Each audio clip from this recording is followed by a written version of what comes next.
Olá, tudo bem com vocês? O que acontece quando eu não tenho acasalamentos ocorrendo ao acaso? Ou seja, quando eu tenho algum tipo de interferência que ocorre nesses acasalamentos, priorizando um tipo de casal frente a outro tipo? Vamos descobrir? O acasalamento preferencial ele pode acontecer, por exemplo, como num cenário desses aqui, onde originalmente o ancestral comum de Drosophila melanogaster e Drosophila biarnipes, ele apresentava alguns indivíduos com essas manchinhas na asa e outros indivíduos sem essas manchinhas na asa. Porventura, por diversos fenômenos ali, eventualmente ao acaso, outras características, algumas fêmeas começaram a priorizar machos que apresentavam essas asinhas aqui, essas manchinhas na asa, o que levou como consequência a priorizar o acasalamento entre moscas que apresentavam as manchinhas na asa e moscas que não apresentavam manchinhas na asa. Essas acasalavam entre si e essas aqui de baixo acasalavam também entre si de maneira prioritária e não mais de maneira randômica se acasalando umas com as outras. Assim como consequência no decorrer do tempo, nós observamos uma especiação ali ocorrendo por isolamento reprodutivo. Ou seja, surgiu-se a Drosophila melanogaster, que não apresenta essa nossa manchinha na asa, e a Drosophila biarnipes, que apresenta essa nossa manchinha na asa. E a consequência disso é que agora essas drosófilas mais não conseguem reproduzir, elas apresentaram modificações que surgiram com o tempo que impedem a relação entre elas. Tudo isso a partir de um acasalamento preferencial, ou seja, uma escolha, uma priorização das combinações entre os casais que são formados. Esse acasalamento, então, ele vai ocorrer quando esses sorteios não ocorrem ao acaso e determinados tipos de acasalamento são mais frequentes do que outros. Ou seja, nós vamos ter frequências genotípicas sendo alteradas naquela população sem necessariamente alterar as frequências alélicas. Ou seja, isso por si só não vai causar algum tipo de impacto evolutivo, mas nós estamos quebrando ali, por exemplo, o nosso equilíbrio de Hardy-Weinberg. Em um contexto de longo prazo, a gente pode ter um processo de isolamento reprodutivo causado pelo acasalamento preferencial, que pode levar a um tipo de especiação e uma consequência evolutiva por si. O que acontece ali é que eu não estou alterando a frequência alélica, que seria uma das primeiras premissas do meu equilíbrio de Hardy-Weinberg, mas eu não tenho os acasalamentos ocorrendo ao acaso. Então eu não consigo predizer com extrema precisão qual será a frequência na próxima geração. E essa frequência também vai se alterar, porque você tende a selecionar determinadas características. E como que ocorre essa seleção? A gente pode ter um acasalamento preferencial do tipo positivo. Esse acasalamento preferencial positivo vai levar a um aumento da homozigose. Ou seja, eu tenho indivíduos parecidos entre si, representados fenotipicamente aqui por esses desenhinhos, ou então genotipicamente eu tenho um indivíduo que é homozigoto paralelazão, cruzando com o indivíduo que é homozigoto paralelazão, indivíduo que é homozigoto paralelazinho cruzando com o indivíduo homozigoto paralelazinho, logo eu vou tender a aumentar a homozigose.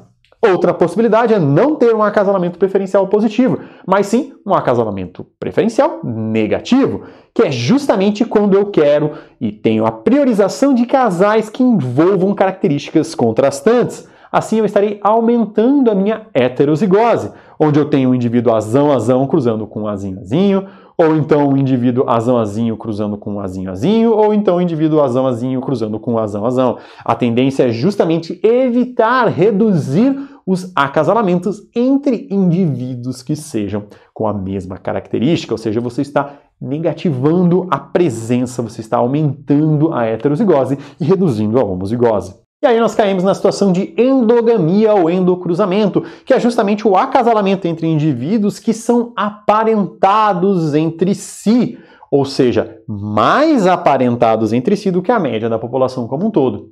Em última instância, todos nós temos algum tipo de grau de parentesco, então a nossa média de parentesco da população ela existe, só que ela é muito baixa.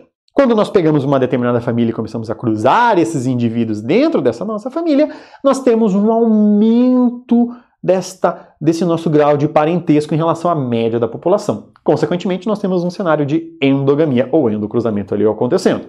Isso vai ocorrer, por exemplo, quando os pais de um indivíduo possuem um ou mais ancestrais comuns, e por isso tem consanguinidade, que é justamente esse termo onde nós temos ancestrais comuns imediatos ou próximos que estão presentes numa mesma relação, numa mesma família, num mesmo heredograma, produzindo descendentes. Outra forma também de aumentar a endogamia é quando eu tenho autofecundação, que seria justamente a forma mais extrema de endocruzamento, porque não é um indivíduo aparentado, é o próprio indivíduo cruzando com ele mesmo e produzindo frutos, produzindo uma nova prole a partir do mesmo. A tendência é que isso vá fixar algumas características, ou seja, eu vou reduzir a nossa variabilidade e, consequentemente, permitir que genes que tenham alelos deletérios sejam expressos, sejam manifestados, porque agora você vai tender a homozigose, vai combinar alelos que não necessariamente têm um efeito positivo. Isso vai reduzir a viabilidade geral dessa nossa população. Logo, uma população altamente endogâmica, ela apresenta características normalmente menos interessantes. Ou seja, você vai observar o que a gente chama de depressão por endogamia. E isso leva à homozigose em todos os locos genômicos aumentarem. Isso, por consequência, pode trazer efeitos negativos. Essa endogamia, então, ela vai ter vários efeitos fenotípicos. Nós vamos ter a manifestação de mais alelos recessivos, que vão estar em homozigose agora, que eles podem ter efeitos tanto vantajosos como deletérios. E todos os seres vivos que possuem alelos recessivos deletérios vão ter menor vigor, vão ter uma menor produção, uma menor quantidade de características desejadas, usualmente. E aí, o objetivo é justamente, em processos de seleção, manter indivíduos homozigotos que sejam fortes e tenham características vantajosas para alguma aplicação específica. Que é basicamente o que é feito em termos produtivos, quando eu quero animais que produzam mais leite, que produzam mais determinada característica de interesse do produtor e, consequentemente, nós fazemos um endocruzamento, mas nós tentamos priorizar e selecionar os animais que não apresentem a homozigose de genes que não levem a características interessantes. Isso é muito observado quando, por exemplo, nós temos raças de cães sendo selecionadas. Usualmente, junto com as características que definem aquela determinada raça e o interesse na mesma, nós acabamos selecionando características que são negativas e indesejadas. E justamente essas características negativas e indesejadas sendo fixadas na população precisam eventualmente de um outro tipo de atuação para evitar o dano que as mesmas causam. Assim sendo, como consequências da endogamia, nós vamos aumentar a homozigose e a exposição agora de alelos que deletérios, que apareciam em uma frequência muito baixa, mas que pelo fato de cruzarmos indivíduos aparentados, os mesmos começam a aparecer agora em homozigose. E isso pode levar à depressão endogâmica. Vamos pensar aqui numa população não endogâmica. Eu vou ter um indivíduo aqui que ele é azão, azão, bezão, bezão, cezão, cezinho, e o cezinho é um alelo que traz uma característica negativa, indesejada. E aqui nós temos um outro indivíduo que é azão, azinho, bezão, bezão, cezão, cezão, e o azinho traz uma característica indesejada. Eventualmente nós podemos produzir uma prole aqui que é azão, azinho, bezão, bezão, cezão, cezinho. Ela tem dois alelos que trazem características indesejadas, mas como são alelos que estão em loci diferentes, que não têm relação um com o outro, ele é heterozigoto e não traz nenhum problema, não tenho necessariamente problema sendo aqui observado. Se eu cruzo indivíduos aparentados, ou seja, indivíduos que, por exemplo, são heterozigotos para esses nossos três loci, eventualmente nós vamos ter indivíduos que são homozigotos aqui sendo produzidos, ou seja, indivíduos azinho, azinho, bezinho, bezinho, cezinho, cezinho. Supondo que todos eles sejam deletérios ou tenham alguma característica negativa para essa população, a tendência final é que ocorra uma queda, ocorra uma depressão causada por essa nossa endogamia. Uma depressão no sentido geral, não no sentido psicológico, mas sim uma depressão onde eu reduzo a qualidade e a capacidade produtiva desses nossos animais aqui observados. Se nós utilizarmos esse heredograma aqui como exemplo, percebam, os indivíduos indicados aqui nessa coloração vermelha, eles são albinos. Quando nós observamos aqui em cima esses indivíduos não aparentados que vão cruzando, percebam que eu não tenho albinismo sendo representado. Eu basicamente não tenho aqui indivíduos pintadinhos de vermelho que são afetados por essa característica. Entretanto, conforme eu vou apresentando algum tipo de grau de parentesco aqui entre esses indivíduos, vejam que este indivíduo aqui ele é aparentado deste que vem com outro indivíduo que apresenta algum grau de parentesco, ou seja, existem relações ali que vão surgindo durante esse processo, eu vou aumentando a frequência dessa minha característica do albinismo, porque eu vou aumentando a probabilidade de encontrar indivíduos que apresentem o mesmo alelo, e mais que isso, eventualmente apresentem o mesmo alelo, o alelo recessivo, por igual origem, que vieram lá de um mesmo ancestral comum. A maneira mais extrema disso é quando nós temos a autofecundação. Vamos pensar na autofecundação em que eu tenho aqui o meu indivíduo azão-azinho, sendo cruzado com o indivíduo azão-azinho. O indivíduo azão-azinho ele vai produzir também um azão-azão e produzirá um azinho-azinho. Essa é a nossa geração parental, ela foi autocruzada e gerou essa nossa geração F1 aqui. 1 para 2 para 1, respeitando adequadamente as nossas proporções esperadas. Percebam ali que eu tenho 50% de indivíduos heterozigotos.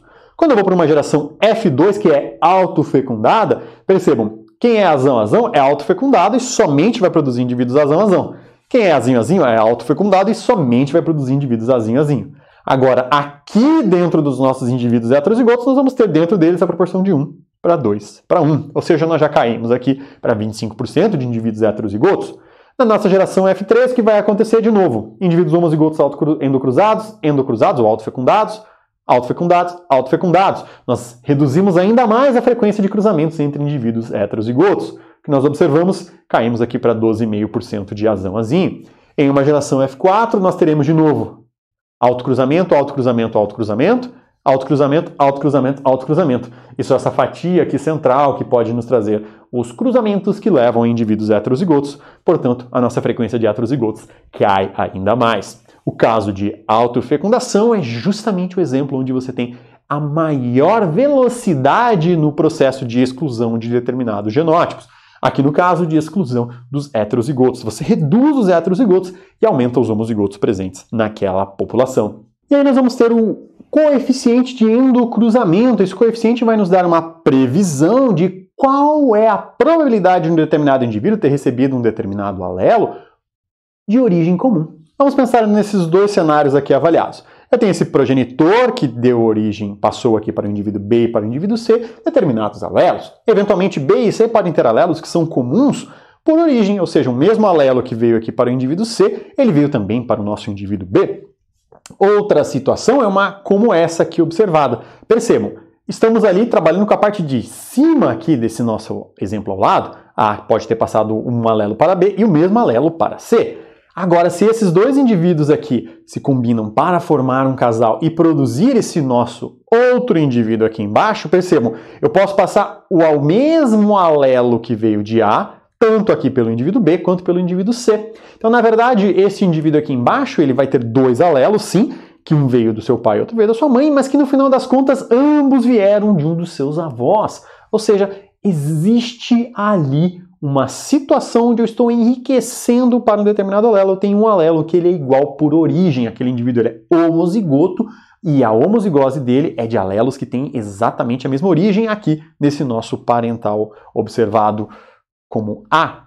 Então o que acontece? Quando nós temos ali B e C com um progenitor em comum, que vai ser justamente o indivíduo A, há uma chance de que B e C tenham recebido uma cópia do mesmo alelo, ou seja, o mesmo segmento de DNA que já existia ali no nosso indivíduo A. Quando isso ocorre, dizemos que B e C têm genes que são idênticos por origem ou idênticos por descendência de A. Se B e C cruzarem, há uma probabilidade de que o indivíduo O herde dois alelos que são idênticos por origem, ou seja, que vieram do nosso mesmo indivíduo A. Porque podemos perceber aqui, vejam, B e C, eles têm aqui a probabilidade de ter herdado o mesmo alelo de A e podem, por consequência, transmitir o mesmo alelo para o nosso indivíduo O. Portanto, o coeficiente de endocruzamento, ou coeficiente F, de um indivíduo é a probabilidade de que os dois alelos presentes em um locus daquele indivíduo sejam idênticos por origem. Ele vai ser sim um reflexo da homozigose, mas não vai mensurar a mesma de maneira absoluta. Ou seja, se eu tenho muita homozigose, minha tendência é que dentro de uma população altamente endogâmica, a tendência é que o meu coeficiente de endocruzamento F seja maior e vice-versa, mas não é uma mensuração dessa homozigose presente ali naquela população. Vamos pensar um exemplo como este aqui, onde eu tenho um indivíduo filho de irmãos. Então vejam aqui, eu tenho aqui um ancestral comum, ele tem esse alelo azão e esse alelo azinho. Este nosso alelo azinho aqui, ele pode ter sido transmitido para esse indivíduo aqui embaixo, com 50% de probabilidade, mas ele também pode ter passado para este indivíduo aqui embaixo com 50% de probabilidade. Se eu olhar para o outro lado aqui observado, eu posso ter 50% de chances deste nosso indivíduo ter recebido esse alelo azinho marcado em vermelho e 50% de chances dele ter recebido aqui novamente quando passou aqui para baixo. Qual é a consequência aqui observada? Que eu devo multiplicar meio ao quadrado vezes meio ao quadrado, que vai me dar 1/4 vezes 1/4, ou igual a 1 sobre 16. Por que meio ao quadrado e por que eu multiplico esses dois meus meios ao quadrado? Meio vezes meio. Então, a probabilidade de eu ter herdado esse alelazinho aqui, esse alelazinho aleatório, esse alelazinho não estou falando especificamente de um alelo em questão, mas de qualquer alelo possível dentro do genoma daquele organismo, é de meio ao quadrado. Só que isso pode ter acontecido pelo outro indivíduo aqui. Então, meio ao quadrado também. E essas duas coisas precisam ocorrer simultaneamente. Então, é um e outro, porque esse indivíduo ele tem que receber esses dois alelos. Então, 1/4 vezes 1/4, 1 sobre 16.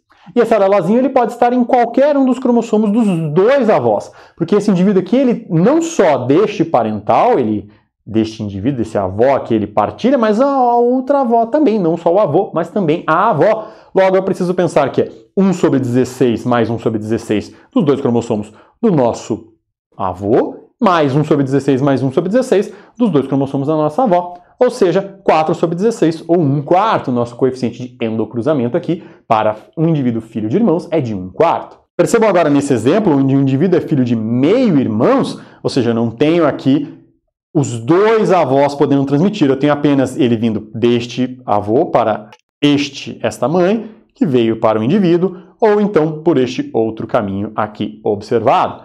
Logo, eu terei meio ao quadrado vezes meio ao quadrado, por conta desses dois caminhos aqui possíveis, né? Meio e meio, meio e meio. Preciso multiplicar todas essas probabilidades e chego a 1 sobre 16. Entretanto, pode ser de qualquer um dos cromossomos apenas desse nosso avô aqui observado. 1 sobre 16 mais 1 sobre 16 igual a 2 sobre 16, ou 1/8. E numa situação como essa, em que eu tenho um indivíduo que é filho de primos de primeiro grau, o que acontece? Eu posso ter esse nosso alelazinho passando para este indivíduo aqui, meio, meio para passar para este indivíduo e mais meio para passar para cá. Então é meio vezes meio vezes meio, meio elevado ao cubo. A outra possibilidade é que ele venha pelo outro lado, ou seja, aqui meio, meio e meio. Qual vai ser a nossa consequência aqui observada? Que eu vou ter meio ao cubo vezes meio ao cubo, que me dará 1/8 vezes 1/8, ou 1 sobre 64. E o alelazinho pode estar em qualquer um dos dois cromossomos, no seu avô ou na sua avó. Percebam aqui que eu tenho esse parentesco tanto do lado do avô quanto do lado da avó. Assim, eu posso ter 1 sobre 64, mais 1 sobre 64, mais 1 sobre 64, mais 1 sobre 64, que nos dá 4 sobre 64, ou 1 sobre 16, como coeficiente de endocruzamento. Como que eu posso fazer esse cálculo de uma maneira simplificada? Vamos imaginar aqui. A primeira etapa é definir os ancestrais comuns. Veja essa representação aqui que ela está simplificada. Eu estou simplesmente representando os ancestrais que apresentam alguma relação. Evidentemente, aqui eu tive uma integração entre esses dois que geraram esse indivíduo, aqui eu tive uma integração entre esses dois que geraram esse indivíduo. Observam aqui que eu tenho um ancestral comum, C, em relação a esse nosso indivíduo I aqui embaixo, e aqui eu tenho dois ancestrais comuns, U e V, em relação a esse nosso indivíduo Z aqui embaixo. Definidos esses nossos ancestrais comuns, nós podemos agora definir as alças de endogamia. Vamos pensar aqui nesse nosso exemplo de dois ancestrais comuns. Percebam aqui, ó, U, S, Z e R formam uma alça. Eu consigo fazer um desenho aqui, desenho esse representado aqui ao lado. Outra alça possível é por aqui, passando uma única vez por cada indivíduo e chegando aqui em cima. Então eu tenho duas possíveis alças de endogamia, representadas ali daquele lado. Agora eu devo definir quantos indivíduos, o nosso N, estão em cada alça de endogamia, definida por um único ancestral comum e excluindo o indivíduo endogâmico. Então vamos pensar aqui. Nessa nossa situação aqui, ó, que eu tenho um ancestral comum, percebam, eu tenho uma alça de endogamia. E essa alça tem 1, 2, 3, 4 indivíduos, só que eu não devo considerar o indivíduo endogâmico. Logo, o meu N, minha quantidade de indivíduos aqui, será 1, 2, 3. Uma alça com N igual a 3, com 3 indivíduos endogâmicos. Aqui nesse cenário eu tenho 1, 2, 3, 4 indivíduos, tirando o indivíduo endogâmico nessa alça, 3 indivíduos. E aqui 1, 2, 3, também teria o meu quarto indivíduo aqui, mas ele é o indivíduo endogâmico, não é considerado. Então eu tenho duas alças com N3 para cada alça. As duas alças apresentam 3 indivíduos ali com endogamia. E agora eu devo calcular meio elevado a N para cada uma dessas nossas alças. E o N vai ser o número de indivíduos em cada alça, descontando o nosso indivíduo endogâmico. E o meio é a relação de parentesco entre um indivíduo e o outro, ou seja, 50% de chance de eu passar um determinado alelo que eu estou acompanhando nessa nossa herança. Aqui então eu tenho uma alça, então eu tenho apenas um meio aqui sendo representados, e eu tenho 1, 2, 3 indivíduos, excetuando-se o indivíduo endogâmico. Logo, meio elevado ao cubo igual a 1/8 de coeficiente f. Aqui nessa nossa situação, eu vou ter duas alças, então eu tenho meio aqui e meio aqui. E nessas alças, numa delas eu tenho 1, 2, 3 indivíduos, e na outra eu tenho 1, 2, 3 indivíduos, novamente, excetuando-se um indivíduo endogâmico para o qual estamos calculando. Logo, meio ao cubo mais meio ao cubo, que vai me dar um total de 1/4. Vamos pensar aqui nos nossos filhos de irmãos nessa nossa alça. Então, se nós temos uma situação como essa, vamos ver quantas alças nós temos. Uma alça, duas alças aqui representadas. Quantos indivíduos em cada alça? Nessa nossa alça aqui eu tenho 1, 2, 3 indivíduos, e nessa alça aqui eu tenho 1, 2, 3 indivíduos, excetuando-se o nosso indivíduo endogâmico. Logo, é meio elevado ao cubo mais meio elevado ao cubo, que vai me dar um total de 1/8 mais 1/8, que é 2/8 ou 1/4. Para este nosso exemplo aqui de filhos de meio-irmãos, percebam que eu tenho um número de alças a ser definido, ou seja, quantas alças eu tenho? Tenho uma única alça de endogamia. Essa única alça de endogamia apresenta 1, 2, 3 indivíduos, ou seja, o número de indivíduos em cada uma dessas nossas alças, que é apenas uma alça, são 3 indivíduos. Logo, eu vou ter meio elevado ao cubo, ou 1/8, como o nosso coeficiente de endocruzamento.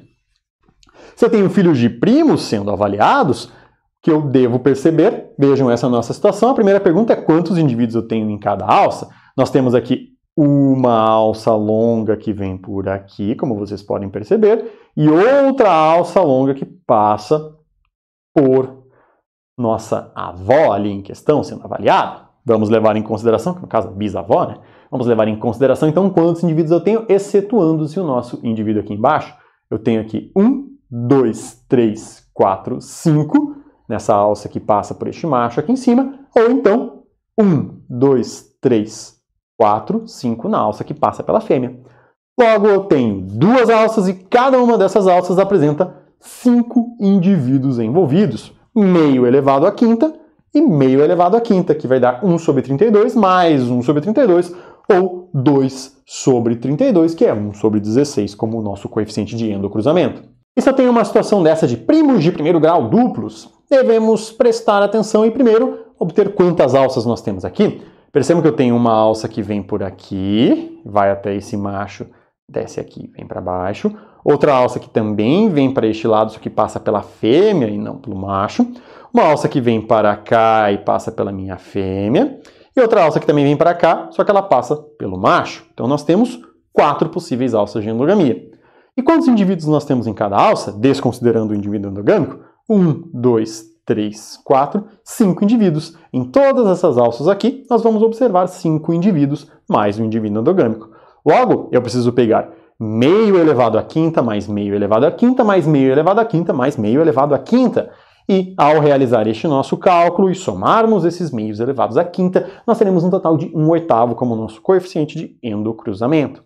E alguns casos especiais que nós podemos ter. Um deles é quando o nosso gene está no cromossomo sexual. Então, se nós tivermos dois nomes em sequência numa alça, num gene que está no cromossomo X, por exemplo, ele vai anular essa alça, porque justamente eles não conseguem passar adiante esse nosso cromossomo. E nós só vamos contar mulheres nessas nossas alças sem dois homens em sequência. Nesse nosso cenário, então, nós teremos a depressão por endogamia, que vai ser muito comum em animais domésticos que tiveram a sua raça altamente selecionada. E também nós temos isso ocorrendo cada vez mais na vida selvagem, o que reforça a importância da compreensão da genética dessas populações ambientais, pensando numa genética de conservação. Se por acaso você está aumentando a endogamia pelo fato de você ter deriva, você ter gargalo de garrafa, você reduzindo o tamanho dessas populações naturais ou dificultando a comunicação entre diferentes populações por fracionarmos as mesmas, nós vamos ter essa depressão por endogamia ocorrendo também nos ambientes naturais. Em geral, então, o nosso desempenho em traços reprodutivos e a viabilidade vai decrescer uma taxa de 1% da média para cada 1% do coeficiente de endocruzamento. E também a nossa homozigose vai entrar aqui em questão e vai começar a mostrar os efeitos deletérios da mesma pelo fato de começarmos a associar alelos recessivos que levam a alguma característica negativa ou não interessante numa determinada população. Nós temos algumas consequências da homozigose de alelos recessivos. Por exemplo, nós podemos ter em suínos ausência de extremidades, leitões que vão nascer vivos mas sem os membros anteriores, fissura palatina, hemofilia, hidrocefalia, paralisia nos membros posteriores. Em ovinos nós podemos ter nanismo, contratura muscular, condrodisplasia. Em bovinos nós podemos ter agnatia, amputação, prognatismo. E justamente essas características são extremamente importantes na manutenção de pedigrees. Se justamente eu tenho um aumento dessa homozigose que é deletéria e eu quero manter um determinado pedigree de uma raça específica aqui, eu preciso cuidar com essas características deletérias que podem ser acumuladas e dificultar o processo nessa manutenção. E aí, eventualmente, eu posso trazer a exogamia, que é justamente onde eu vou cruzar indivíduos não aparentados, mas que sejam da mesma raça ou espécie, ou entre raças e espécies diferentes. A nossa heterose vai ser o valor fenotípico médio do híbrido quando ele é superior ao dos seus pais. Ou seja, eu estou introduzindo variabilidade genética nova e essa variabilidade genética nova melhora a qualidade de uma determinada característica. Então, por exemplo, quando eu cruzo uma linhagem que é boa produtora de leite com uma linhagem resistente à doença, eu vou ter um híbrido, eventualmente, que ele vai apresentar ambas as características positivas e justamente a exogamia ela tende a aumentar a heterozigosidade de todo o genótipo, ou seja, eu vou colocar novos alelos ali, eu tendo a aumentar a heterozigosidade naquela população. Se eu realizo esse cenário entre espécies diferentes, como por exemplo entre um jumento, o asno e o cavalo, eu vou ter números cromossômicos distintos. Eu posso ter um animal de 62 cruzado com um animal de 64 cromossomos, produzindo uma prole de 63. Seria a mula no cruzamento de um jumento com a égua ou o bardoto no cruzamento de um cavalo com a jumenta. A mula macho ela será estéril, ela não conseguirá produzir gametas viáveis. E as mulas fêmeas, quando geram filhotes, o que é um evento extremamente raro, passam apenas genes maternos e produzem filhotes que são cavalos ali, então, produzidos porque elas vão produzir um gameta que representa apenas o que elas herdaram do parental cavalo. Outra possibilidade é o cruzamento de zebra com jumento, produzindo um asno, e o macho vai ser estéril, ou então a zebra com o cavalo, onde nós teremos também a situação de esterilidade sendo observada. Agora que nós já sabemos calcular o coeficiente de endogamia e também sabemos as suas consequências danosas quando eu tenho um aumento da homozigosidade numa população, vamos dar uma estudada e fazer alguns exercícios? Até mais e bons estudos!